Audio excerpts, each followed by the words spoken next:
creatives, my name is Alison Durazo, and if you're new to my channel, I post everything from beauty, skincare, fashion, and vlogging. So today we're going to talk about how I've been emailing for campaigns. So I've been, yeah.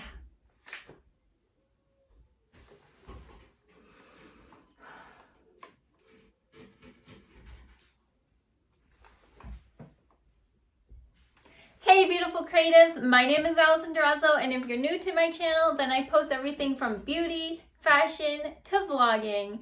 And one of the things we're talking about today is how I'm applying for campaigns. One thing I do is I create a spreadsheet on my computer, specifically Google spreadsheets, and I have some note-taking paper by my side, and I email every single specific category that I want to do content in.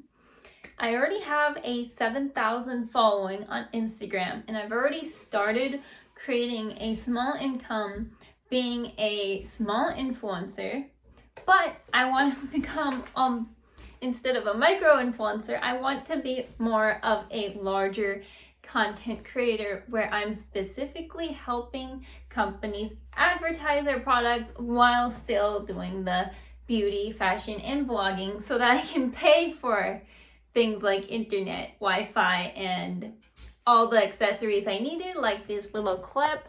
I've bought that with my own money. And I would like a better lighting setup. So 2 LEDs on the side, maybe even an umbrella light to hopefully diffuse some of the light. Because right now I'm just using a bounce light effect because the light would be way too strong. So I think an umbrella light over it might help. And another thing is, as I go and email all these companies, I write down whether they reply and their specific reply. So one of the things I got replied back was, if interested and if possible, we will email you. So that gives me 2 things. If they're interested, which they're not saying they are, so that's basically a no. And if possible, means they're going to put me either in a quay or it's a no. Because if it's not a yes, it's a no. And you will have to go either elsewhere or continue to bug them every few weeks because hopefully something will happen. So what I've cleared out is that I should be contacting them on the phone because several local places in Vermont don't have any type of contact information for an influencer program, and they also don't have any press or media email, just a web form. And this web form goes to who knows which email. It could just go to the domain and not be seen for months on end. Because I know how those work, because I had a domain that I used to pay for. When I was modeling, I had been struggling to pay for my domain, and then a photographer helped me out, and that I was so grateful for that. But then, I started dating someone and they got a little jealous. So I told them not to pay for my domain anymore, which I wish I let them pay for my domain longer, because as a model, I would have looked more professional online when I had the AlisonSutter.com instead of AlisonSutter.wordpress.com, which now that I'm married, it's AlisonDurazo.wordpress.com. But look where we're at, and it's probably really expensive to have a domain now because of all the inflation of everything going up. So I'm just going to go over this list with you and talk about my recommendations if you're also looking to be an influencer or a content creator, what you should look forward to and what you should keep an eye out on. So this is my spreadsheet. As I start, on spreadsheet A is going to show all the titles of everybody's place that they work. So like business names. And then secondly, it's their phone number if I can find it. And then I put the email. And then thirdly, I write sent IG DM or sent DM specifically, or use like a web form. I write that out. I haven't been putting the dates down, but I probably should. That way I can do follow-ups more frequently. So every like couple days.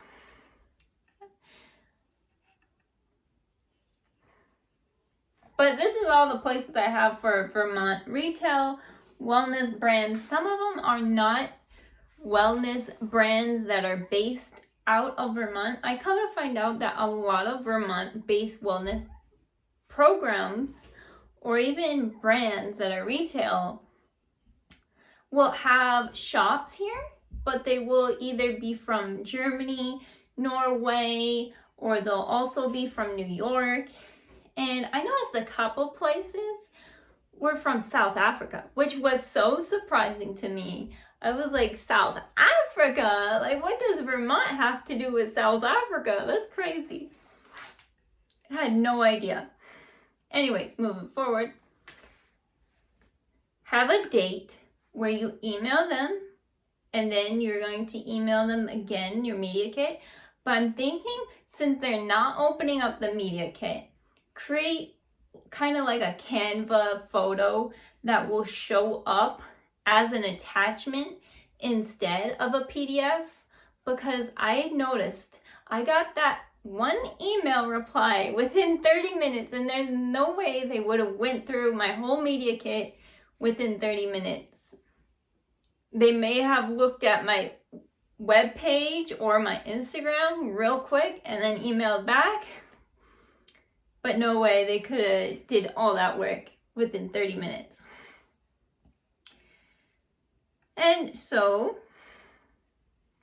with the media kit, you want to update it every 6 months so that all your analytics are there, along with any changes that have been made to your quality of your content. They look for things like lighting. I got a reply on my phone. Oh, I'm recording with my phone.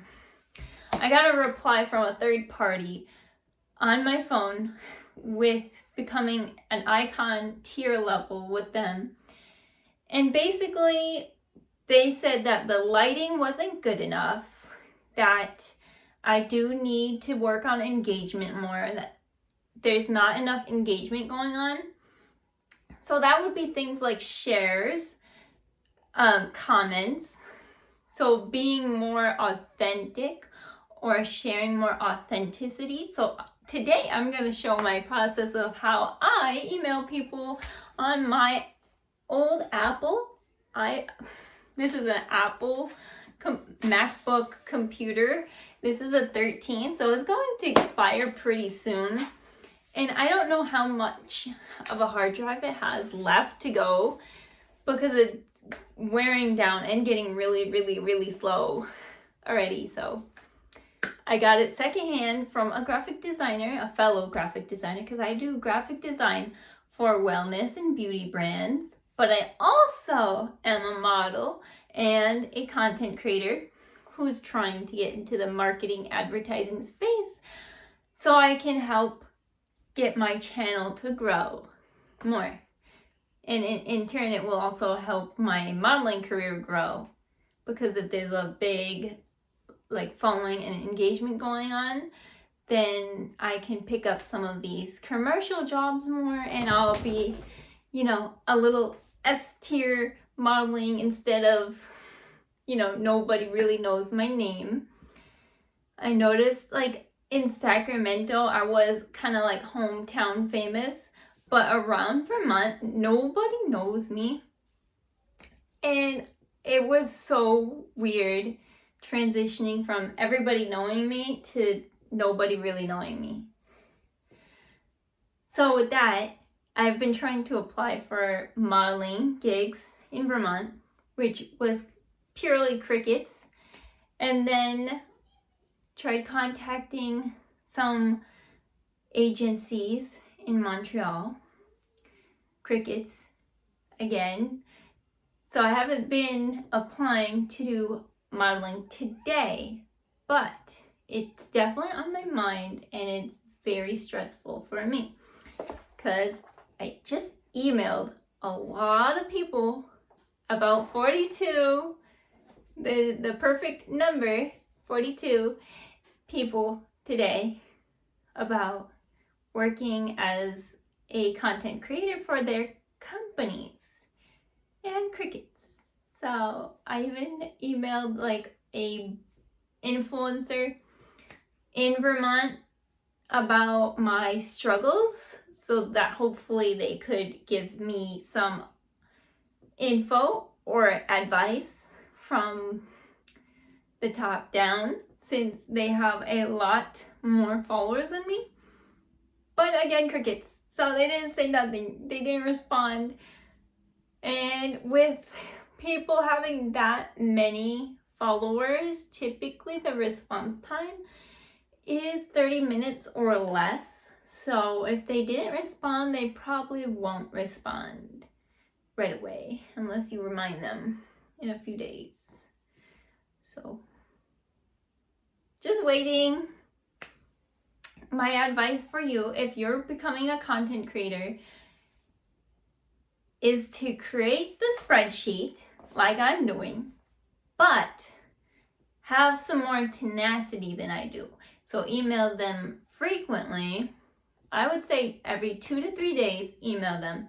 Then in between emails, give them a phone call and have like a script ready about, hey, I'm blah, blah, blah, and I make content about, which makes them feel blank.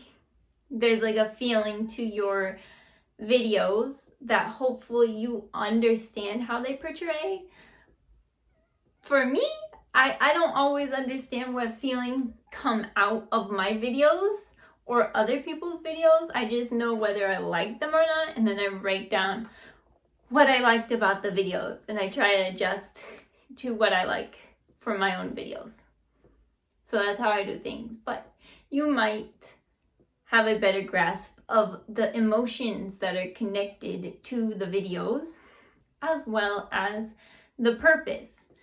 So for me, my purpose is to stay in the beauty fashion space because I've been in modeling so long, trying to become a high fashion model at 5'6", and it's not become financially sustainable for me. It's become more of just like something for fun. Just walk this runway for us last minute for some exposure, and it's like, okay, I'm ready to go, and then I'm on time early. I'm always very early. Like I was an hour and a half early to many of the SAC Fashion Week shows that I was working on. And then I worked alongside with the Rumi Awards and Mario Benton, and it was a lot of fun.